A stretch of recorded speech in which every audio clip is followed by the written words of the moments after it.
പെർസെൻറ്റേജിന്റെ ചാപ്റ്ററിലെ election based question ആണ് ഈ ചോദിച്ചിരിക്കുന്നത്. Percentage chapter election based. അപ്പൊ എന്താ പറഞ്ഞിരിക്കുന്നത് നമുക്ക് നോക്കാം. In an election between two candidates the defeated candidate secured 42% of the valid votes polled. അപ്പൊ എന്താണ് പറയുന്നത്, ഒരു ഇലക്ഷൻ നടന്നപ്പോൾ അവിടെയുള്ള രണ്ട് കാൻഡിഡേറ്റ്സിലെ തോറ്റ ആൾക്ക് കിട്ടുന്നത് 42% വോട്ട്സ് ആണ്. പക്ഷെ അത് വെറും 42% അല്ല, 42% ഓഫ് വാലിഡ് വോട്ടാണ് കിട്ടുന്നതെന്ന് ക്ലിയർലി പറയുന്നുണ്ട്. അങ്ങനെയാണെങ്കിൽ നമ്മളുടെ വാലിഡ് വോട്ട്സ് മാത്രം കൺസിഡർ ചെയ്യുകയാണെന്ന് വിചാരിച്ചുള്ളൂ. അങ്ങനെയാണെങ്കിൽ നമുക്കിവിടെ പറയുന്ന അനുസരിച്ച് വാലിഡ് വോട്ട്സ് മാത്രം കൺസിഡർ ചെയ്യുകയാണെങ്കിൽ ലൂസർ, തോറ്റ ആൾക്ക് കിട്ടുന്നത് 42% വാലിഡ് വോട്ട്സ് ആണ് കിട്ടുന്നത്. അങ്ങനെയാണെങ്കിൽ ഉറപ്പായിട്ടും ജയിച്ച ആൾക്ക്, വിന്നറിന് കിട്ടിയേക്കുന്ന വാലിഡ് വോട്ടുകൾ എന്ന് പറയുന്നത് എത്ര ആയിരിക്കും? 58% ആയിരിക്കും. രണ്ടുപേരും പ്ലസ് ചെയ്യുമ്പോൾ 100% ഓഫ് ദ വാലിഡ് വോട്ട്സ് ആകും. ഇനി എന്താണ് ക്വസ്റ്റനിൽ പറയുന്നത്? And lost the election by 7,68,400 votes എന്ന് പറയുന്നത് തോറ്റ ആള്, നമുക്കവിടെ ലൂസർ എന്ന് പറയുന്ന തോറ്റ ആൾക്ക് തോറ്റത് ആ ഒരു ഭൂരിപക്ഷം അല്ലെങ്കിൽ മാർജിൻ എന്നൊക്കെ പറയുന്ന ആ ഒരു വാല്യൂ എന്ന് പറയുന്നത് 7,68,400 വോട്ട്സിനാണ് ആള് തോറ്റത് എന്ന് പറയുന്നുണ്ട്. അങ്ങനെയാണെങ്കിൽ ഇവർ തമ്മിലുള്ള ആ ഒരു വ്യത്യാസത്തിനെയാണ് നമ്മൾ മാർജിൻ എന്ന് പറയുന്നത്. ഇവർ തമ്മിലുള്ള തോറ്റിന്റെ വ്യത്യാസം അല്ലെങ്കിൽ ജയിച്ചതിന്റെ വ്യത്യാസത്തിനെയാണ് മാർജിൻ എന്ന് പറയുന്നത്. അപ്പോൾ ആ മാർജിൻ നമ്മൾ നോക്കുകയാണെങ്കിൽ ക്ലിയർലി നമുക്കത് പെർസെൻറ്റേജ് വൈസ് നോക്കിയാൽ നിങ്ങൾക്ക് ഇവിടെ കാണാൻ പറ്റും.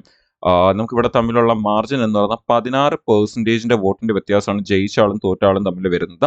ആൻഡ് ആ വാല്യൂ ആണ് എന്തെന്ന് കൊടുത്തിരിക്കുന്നത് നമുക്ക് 7,68,400 വോട്ട്സ് എന്ന് കൊടുത്തേക്കുന്നത്. അപ്പോൾ ആള് തോറ്റത് ഇത്രയും വോട്ട്സിനാണ്, അല്ലെങ്കിൽ മറ്റേ ആൾ ജയിച്ചത് ഇത്രയും വോട്ട്സിനാണ്.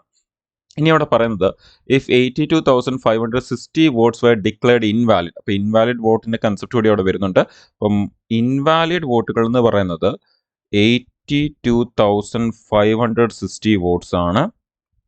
ആൻഡ് റിമൈനിങ് ക്വസ്റ്റ്യനിലേക്ക് പോവുകയാണെങ്കിൽ and 20% people did not cast their vote എന്നാണ് പറയുന്നത്. അപ്പോൾ അവിടെ ആ ഒരു വോട്ടേഴ്സും വോട്ടഡിന്റെ കൺസെപ്റ്റ് കൂടി വരുന്നുണ്ട്. എന്ന് പറഞ്ഞാൽ നമ്മൾ ഇത്രയും നേരം എഴുതിയ കാര്യങ്ങളെല്ലാം എന്താണ്? വോട്ടഡ് ആയിട്ടുള്ള കൺസെപ്റ്റാണ്. എന്ന് പറഞ്ഞാൽ വോട്ട് ചെയ്തവരിൽ ഇൻവാലിഡ് ആയിട്ട് അസാധുവായി പോയ വോട്ടുകൾ, അതുപോലെ ജയിച്ച ആൾക്ക് കിട്ടിയ വോട്ട്, തോറ്റ ആൾക്ക് കിട്ടിയ വോട്ട്, അവർ തമ്മിലുള്ള വോട്ടിന്റെ വ്യത്യാസം, ഇതൊക്കെയാണ് നമ്മൾ ഇത്രയും നേരം പറഞ്ഞത്. പക്ഷെ ഇനി അവിടെ ഒരു കാര്യം കൂടി പറയുന്നുണ്ട്. ഇവിടെ വോട്ട് ചെയ്യാത്തവർ, നോട്ട് കാസ്റ്റ് ദെയർ വോട്ട്, നമുക്ക് തൽക്കാലം നോട്ട് എന്നുള്ള രീതിയിൽ ഷോർട്ട് ആയിട്ട് എടുക്കാം. അപ്പോൾ നോട്ട് കാസ്റ്റ് ദെയർ വോട്ട് എന്ന് പറയുന്നത് എത്ര പെർസെൻറ്റേജ് ആണ്? 20% വോട്ട് ചെയ്യാത്ത ആൾക്കാർ എന്ന് പറയുന്നത്. അങ്ങനെയാണെങ്കിൽ ഈ മുകളിൽ പറഞ്ഞ എല്ലാ വാല്യൂ കൂടി ചേർത്ത് എത്ര ആയിരിക്കണം? 80% ആയിരിക്കണം. എന്ന് പറഞ്ഞാൽ ജയിച്ച ആൾക്കും തോറ്റ ആൾക്കും അതേപോലെ അസാധുവായി പോയ വോട്ടും എല്ലാം കൂടി പ്ലസ് ചെയ്യുമ്പോൾ എത്ര വരുന്നുണ്ട്? 80% വരുന്നുണ്ട്. അങ്ങനെയാണെങ്കിൽ അവസാനം എന്താണ് ചോദിക്കുന്നത്? Then the invalid votes were what percentage of the votes which people did not cast? ചോദിക്കുന്നത് അസാധുവായി പോയ വോട്ടുകളെ ഈ ഒരു വോട്ട് ചെയ്യാത്ത ആൾക്കാരുടെ ആ ഒരു വോട്ട്സ് വെച്ച്, അല്ലെങ്കിൽ എത്ര വോട്ട്സ് വരും, ആ 20% എന്ന് പറയുമ്പോൾ എത്ര വോട്ട്സ് വരും, അത് വെച്ച് പെർസെൻറ്റേജ് കമ്പയർ ചെയ്യാനാണ് പറഞ്ഞിരിക്കുന്നത്. അങ്ങനെയാണെങ്കിൽ നമുക്ക് ആദ്യം എന്ത് ചെയ്യാം? ടോട്ടൽ ആ ഒരു വോട്ട് ചെയ്ത എത്ര പേരുണ്ട്, അതിപ്പോൾ വാലിഡ് ആയാലും അസാധു ആയാലും എല്ലാം കൂടി എത്ര ഉണ്ട് എന്ന് കണ്ടുപിടിക്കാം. സോ ആദ്യം നമുക്ക് ഇവിടുന്ന് ഇവരുടെ വോട്ടിന്റെ വ്യത്യാസം 7,68,400 ആണെന്ന് കിട്ടി. അങ്ങനെയാണെങ്കിൽ ടോട്ടൽ വാലിഡ് വോട്ട് കിട്ടാൻ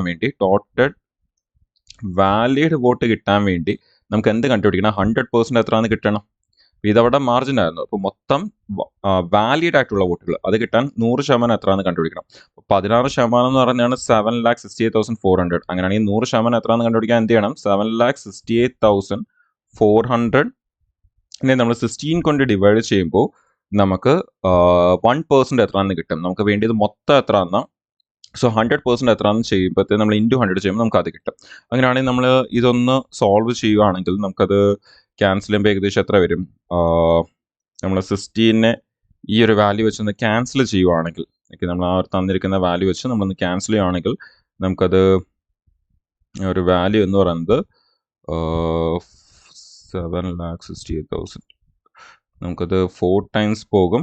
അതിനുശേഷം 64, പിന്നെ അതിനുശേഷം റിമൈൻഡർ, ദെൻ ബാക്കിയുള്ളതിൽ 8 ടൈംസ് പോകും. 8, ദെൻ 0, ദെൻ 2 ടൈംസ് പോകും. ആൻഡ് ദെൻ ആ ഒരു 0 വഴി നമ്മൾ എടുക്കുകയാണെങ്കിൽ 5 ടൈംസ് പോകും. 48025. അതെ. അപ്പം അങ്ങനെയാണെങ്കിൽ നമുക്ക് ഇവിടുന്ന് ടോട്ടൽ വോട്ട് എന്ന് പറയുന്നത് 48025 ആൻഡ് ഈ 100 സോ മൊത്തം വാലിഡ് വോട്ടുകൾ എന്ന് പറഞ്ഞാൽ ടോട്ടൽ വാലിഡ് വോട്ടുകൾ എന്ന് പറയുന്നത് ഇത്രയാണ്. ഇനി ഇത് കൂടാതെ നമ്മുടെ ഇൻവാലിഡ് വോട്ട് കൂടി നമ്മൾ പ്ലസ് ചെയ്താൽ മാത്രമേ മൊത്തം വോട്ടഡ് എത്ര എന്ന് കിട്ടത്തുള്ളൂ. ഓക്കെ, വോട്ടഡ് എന്ന് പറഞ്ഞാൽ മൊത്തം വോട്ട് ചെയ്തവർ. അപ്പം വോട്ടഡ് എന്ന് എത്ര എന്ന് കിട്ടത്തുള്ളൂ. അപ്പം അങ്ങനെ ആ ഇൻവാലിഡ് വോട്ട് കൂടി നമ്മളിന്ന് എടുക്കുകയാണെങ്കിൽ നമുക്ക് അവിടുന്ന് 82560 നമുക്ക് അവിടെ ആഡ് ചെയ്ത് കൊടുക്കണം. സോ നമ്മൾ ആ ഒരു 82560 നമ്മളിവിടെ നിന്ന് ആഡ് ചെയ്ത് കൊടുത്താൽ നമുക്കിവിടെ 0605884.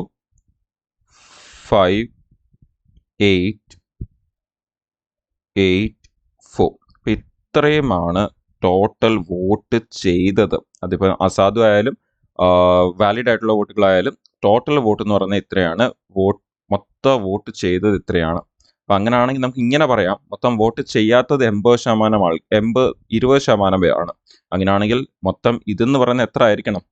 80% ആയിരിക്കണം. അപ്പം അങ്ങ് മൊത്തം വോട്ട് ചെയ്തത് 80%, വോട്ട് ചെയ്യാത്തത് 20%.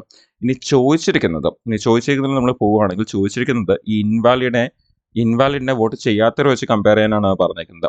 അപ്പോൾ ഇത് 80% ആണെങ്കിൽ നമുക്ക് ആ 20% വോട്ട് ചെയ്യാത്ത ആ ഒരു 20% എത്രയാണെന്ന് കണ്ടുപിടിക്കണം.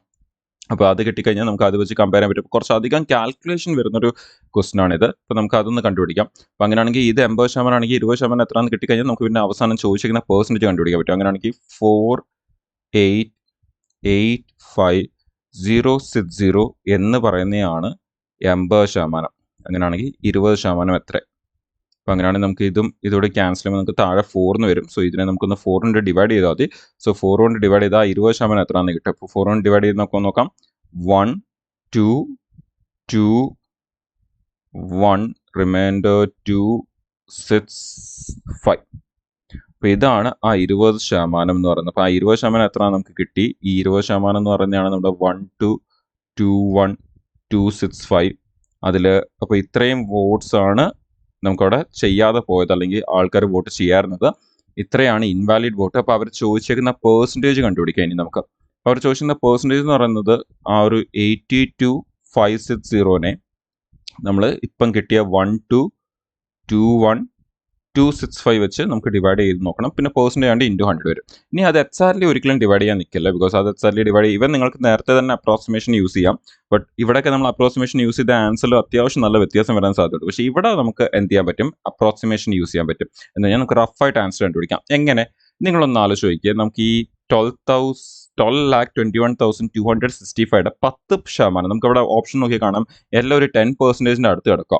അങ്ങനെയാണെങ്കിൽ നമ്മൾ ഈ 12,21,265 10% എന്ന് പറയുന്നത് എത്ര ആയിരിക്കും? 1,22,126 ആയിരിക്കും. നമ്മൾ ബാക്കിൽ നിന്നൊരു പോയിന്റ് മുമ്പിലേക്ക് ഇട്ടാൽ മതി. അപ്പം 1,22,000 ആയിരിക്കും 10%. അപ്പോൾ അത് നമുക്ക് ആ 82,000 വെച്ച് നമുക്ക് കമ്പയർ ചെയ്ത് നമുക്ക് ക്ലിയർലി കാണാൻ പറ്റും 10% എന്തായാലും വരുന്നില്ല. അപ്പോൾ 10% വരുന്നില്ല. അപ്പം അങ്ങനെയാണെങ്കിൽ 12.9% എന്തായാലും വരത്തില്ല. പിന്നെ ആ സംഭവം 9.8% നിന്ന് 10% വളരെ അടുത്ത, അപ്പോൾ അതും വരത്തില്ല. പിന്നെ ഉള്ള ഒരേ ഒരു പോസിബിലിറ്റി ഏതാണ്? 6.8% ആണ്.